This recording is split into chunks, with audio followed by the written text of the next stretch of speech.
আরেকটি বিশ্বকাপ জিততে চান বিরাট কোহলি। বয়স ৩৬ হলেও এখনই কি ওয়ানডে ছাড়ার কথা ভাবছেন তিনি? আসুন জেনে নিই কোহলির ভবিষ্যৎ পরিকল্পনা। কত আলোচনা হয়েছে বিষয়টি নিয়ে। চ্যাম্পিয়ন্স ট্রফির আগেই গুঞ্জন উঠেছিল এটাই কি ওয়ানডেতে রোহিত শর্মা ও বিরাট কোহলির শেষ অভিযান। ভারত ফাইনাল জেতার পরও অপেক্ষায় ছিলেন অনেকে যদি তারা অবসরের ঘোষণা দেন। রোহিত শর্মা সময়ের ওপর ছেড়ে দিয়েছেন তার সিদ্ধান্ত, কিন্তু বিরাট কোহলি এতদিন চুপ থাকলেও এবার ইঙ্গিত দিলেন তিনি আরেকটি বিশ্বকাপ খেলতে চান। সম্প্রতি মুম্বাইয়ের এক অনুষ্ঠানে কোহলিকে জিজ্ঞেস করা হয়েছিল ক্যারিয়ারের পরবর্তী লক্ষ্য কি। উত্তরে কোহলি বললেন, জানি না পরবর্তী বড় পদক্ষেপ কি, তবে পরের বিশ্বকাপ জেতার চেষ্টা করব। টি-20 থেকে আগেই অবসর নেওয়ায় বোঝাই যাচ্ছে তিনি ২০২৭ ওয়ানডে বিশ্বকাপের কথাই বলছেন, যেটি হবে দক্ষিণ আফ্রিকা, জিম্বাবুয়ে ও নামিবিয়ায়। ২০১১ থেকে ২০২৩ এই ৪টি ওয়ানডে বিশ্বকাপে খেলেছেন কোহলি। ভারতের হয়ে ২০১১ সালে শিরোপাও জিতেছেন।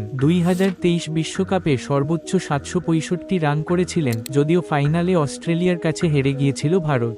সব মিলিয়ে বিশ্বকাপে কোহলির সংগ্রহ ১৭৯৫ রান, ৫টি সেঞ্চুরি ও ১২টি 50। ভারত এখন পর্যন্ত দুইবার ওয়ানডে বিশ্বকাপ জিতেছে, ১৯৮৩ ও ২০১১ সালে। কোহলির স্বপ্ন যদি পূরণ হয় তাহলে ভারত ওয়েস্ট ইন্ডিজকে ছাড়িয়ে দ্বিতীয় সর্বোচ্চ ৩টি শিরোপা জিতবে। কিন্তু মিডিয়ার প্রশ্ন হল, ২০২৭ সালে ৩৮ বছর বয়সে আপনি ফিটনেস ধরে রাখতে পারবেন তো? কোহলির উত্তর, এই বয়সে যেমন আছি ভালোই আছি, খেলাটির প্রতি ভালোবাসা আছে, ভয় পাওয়ার কিছু নেই।